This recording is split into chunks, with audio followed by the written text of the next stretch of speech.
I think to some extent, instead of seeing how they differ, it's almost interesting to see how they come in with large amount of overlap. They start at different points and then they sort of fuse into it. But global citizenship has more components to do with, for instance, human rights and peace education and a certain sense of citizenship which they see coming into it. The main tenets of ESD, as you know, came from looking at environment, society and economics, and then we started using culture as a common link with it.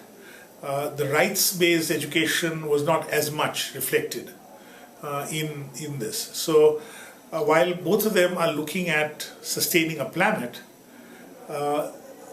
the global citizenship is not as focused on the environmental aspects of it as much as what citizens should do in their action, while as ESD looks at it from a systemic point of view as well, and makes you understand what are those systems which connect the thing and how does it work. So it's not only an individual action part, but it also looks at it differently. But there are major overlaps in the thing, and I think even at UNESCO level, they see themselves as sort of supporting each other and working.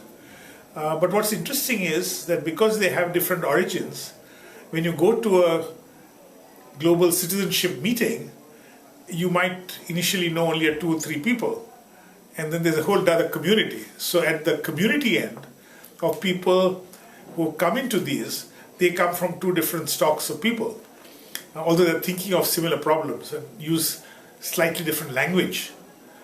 So therefore the flavor of it is different. The flavor of both of these movements are different.